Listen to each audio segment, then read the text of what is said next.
Resto Geek. Et maintenant, bienvenue dans votre émission Livres et JDR. Mangeons, donjons, bouquinons. On va parler de 2 livres en même temps, en fait. On va parler des tomes Par exemple.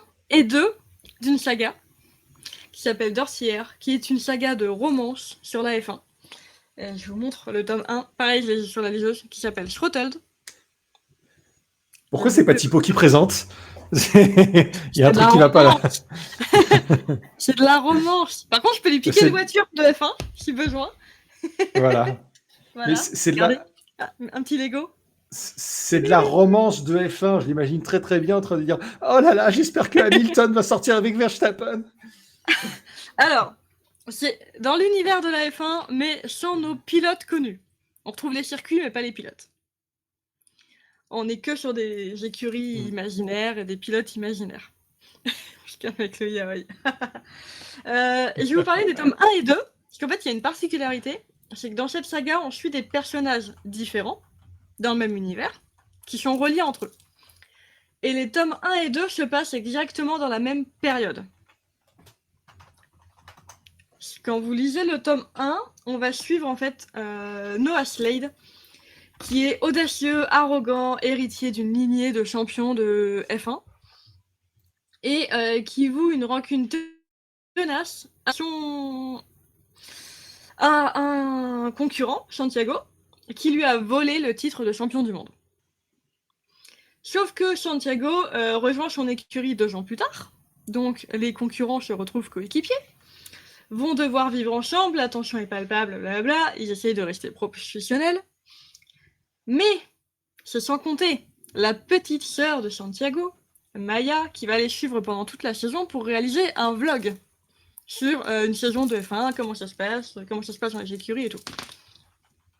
Vous voyez tout de suite venir la romance du coup entre Maya, la petite sœur de Santiago, et Noah.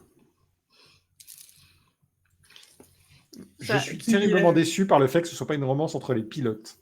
Je m'attendais vraiment à une romance entre les pilotes. Alors, peut-être dans les autres tomes. En tout cas, dans ce tome 1-là, c'est cette histoire-là qu'on suit, qui va durer tout le long de la saison de F1. Et le deuxième tome, on est sur la même saison de F1, et on va suivre Liam, un pilote de F1 ami de Noah, avec Sophie, la fille d'un des patrons d'écurie, d'ailleurs patron de l'écurie où on a Noah et Santiago, et qui eux aussi vont se mettre à se tourner autour en même temps. En fait, dans les tomes 1, on va suivre principalement Noah et Maya, avec un tout petit fond sur Liam et Sophie. Et dans le tome 2, on suit Liam et Sophie avec un tout petit fond de rappel de ce qui s'est passé avec Noah et Maya. C'est pour ça que j'en parle en même temps, parce qu'en fait, pour moi, les deux vont ensemble.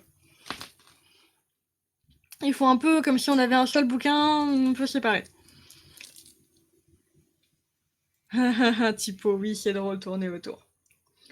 En gros, c'est très sympa à lire, ça se lit tout seul, petite romance, l'univers de la F1, qui est plutôt bien amené, même s'il n'est pas ultra présent vu que c'est la romance qui prime, il est quand même très très bien amené.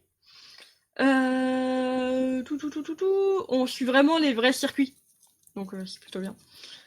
Ça a l'air d'être moyen de la romance d'après ce que tu as écrit. Hein. Attends, j'en viens. On est avec 2 tropes différentes. Dans le premier, on est sur de la proximité forcée, vu qu'ils doivent vivre, enfin ils vont suivre dans la même écurie. Et dans le tome 2, on est sur du meilleur ami à amant. Le tome 1 est très bien, romance, avec un petit peu de scènes de schmutz de sexe. Le tome 2, c'est à fond. Si vous aimez pas, passez votre chemin, je pense. Même si c'est cohérent avec l'histoire. Merci pour le bruit de fond, Chanata. Le tome 2, c'est quand même cohérent avec l'histoire, puisque Sophie a une bucket list de tout ce qu'elle aimerait faire pour se lâcher, dont une partie de trucs autour de tout ce qu'elle peut faire avec un mec. Donc, c'est cohérent avec l'histoire. Il y en a quand même beaucoup. J'avais des copains qui avaient ça dans leur chiotte, et il y avait un truc, il y avait écrit, faire des coquineries. Alors, c'était plein de trucs à la con, c'était pas que du moins interdit au moins de 18 ans. Mais il y a un truc, c'est de faire des coquineries dans un avion. Et ce qui m'a perturbé la dernière fois que je suis allé voir, c'est que c'était coché. Donc, voilà. Il y a des choses qui doivent rester privées. Voilà. Ouais, tu mets ça dans les toilettes, c'est un peu bizarre. Ou alors, c'est juste pour perturber les invités.